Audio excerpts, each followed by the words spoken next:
is that kids are great receptors but terrible interpreters.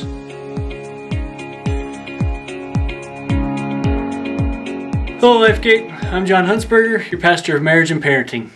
Today I'm going to try to answer the question, how do I talk to my kids? Particularly when they're being difficult, defiant, or dumb. How many of you have children and you struggle to get them to even open up at all? You're like, how did your day go? Nothing. What was sports like? Nothing. But then when it's time to go to bed, or when you're busy working on something, here comes your kid, blah, blah, blah, blah, blah, blah, blah, blah, blah, blah, blah. Can't keep them quiet, right? But you're not able to listen. I want to talk to you again about what you control, right? Make sure you're hearing your child. Kids aren't going to operate on our time. That's just the way it is. But we can do a good job of setting an example and setting an expectation of when is a good time for us to communicate. First, that we want to communicate, and then when and how to communicate well. We need to model that. Something we say a lot here at LifeGate Church is that kids are great receptors but terrible interpreters.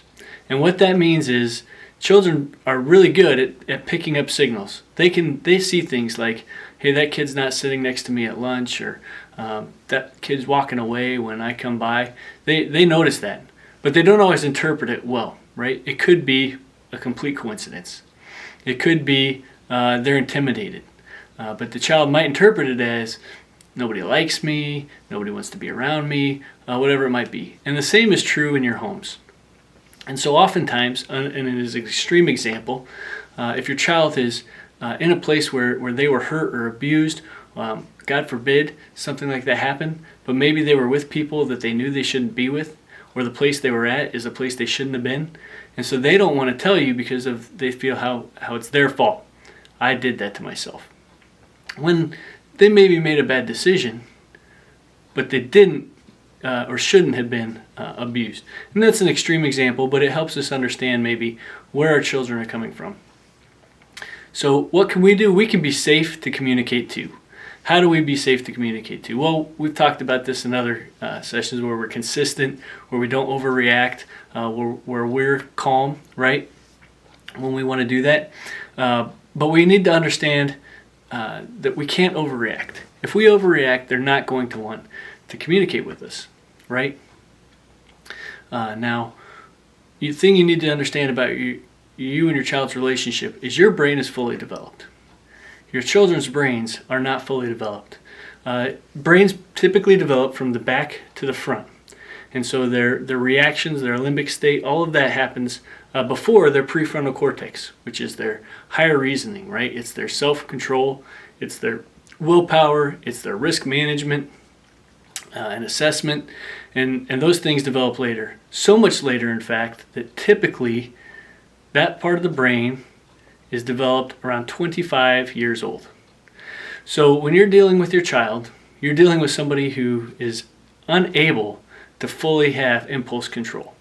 They're not fully able to manage or assess risk. And so when we ask the question, why did you do that? What were you thinking? It's probably not the most helpful thing for your child because they don't know. And they'll tell us that, and then we get frustrated, right? So how do we have these conversations with them? We try to put ourselves in their shoes, understand where our child is at. So we want to follow our beliefs, our values, instead of feeling like, oh, we're not going to have a relationship with my child, right? So if I want my child to talk to me, I need to talk to them about the things that are important to me. My faith, my morals and integrity, my beliefs. I need to be constantly having those conversations, both informally and formally. Maybe having a family devotion night, maybe having meals regularly together, that sort of thing, so that I create space and relationship for my child to be able to talk to me. Here are some things for appropriate next steps. So, okay, we know that we control our values, our beliefs, our emotions, and we create a safe space for our children. But there's some very practical things that I would share as well. First of all, if your child does finally open up to you and tells you about some kind of abuse, either in their life or their friends' lives, hey, the appropriate thing to do is not to worry about the law or it's to call the police. We need to take all of those things very seriously. This not only tells your child that you care, it also tells your child that there are people that can help. It also tells your child that even if nothing comes from this, you believed them enough to contact the local authorities, right? That's important. It also prevents them from continuing to cry wolf if nothing did happen, right? If they're just seeking attention, they understand, wow, there is a real world consequence here. And it should be an appropriate consequence unless they're lying.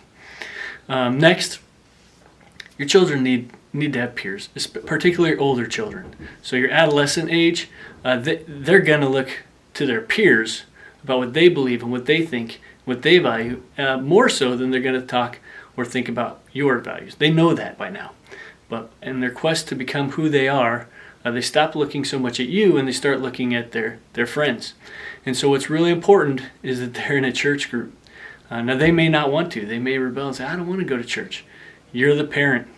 Make them go to church. Same thing with their friends. Know who their friends are. It's okay to say you can't hang out with that person. Be willing to be the bad guy because you know what's better for your child. Again, they can't make the same kind of mental decisions thinking about the future and how things will affect them as you can.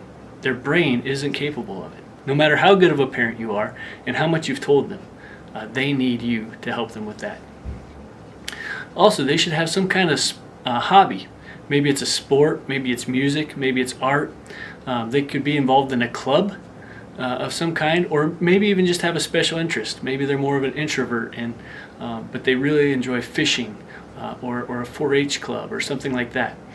Make sure that your child has those kind of opportunities, right, around them. Next, you should have some family rules, right? You should have some kind of plan to eat meals together. If you're too busy for this, know that you can't make that up. You don't get busy back. So you have to be intentional about what's important. And if family values isn't there, well, you're probably not watching this video. So make sure that you have some kind of meal together. Make sure you have some kind of devotion together, whether it's in the car on the way to church or back from church or maybe even a day or of the week or so. And then finally, monitor their screens. There's so many research done about how screens negatively affect children, both from content to just being on the screen. And so some very practical ways of monitoring the screen is just don't let them have their phones in bed with them or in the bathroom with them. Charge it in a different room at night, right? All that stuff gets turned off so that they can have the regular sleep they need as they're growing, so that they don't put stuff into their minds, so you don't have to worry about what's they're being attacked by, that creates anxiety and depression and shame, all of these things. And then support and encourage them. You support and encourage them through action, showing up, being there, right? But also with words. Remember, children are great receptors, terrible interpreters. You might be being the best parent ever, but if you're not telling them why you're with them, that you love them, that you're proud of them, that you enjoy seeing that they're good at art or sport or a character, then they may not be receiving what you're trying to tell them.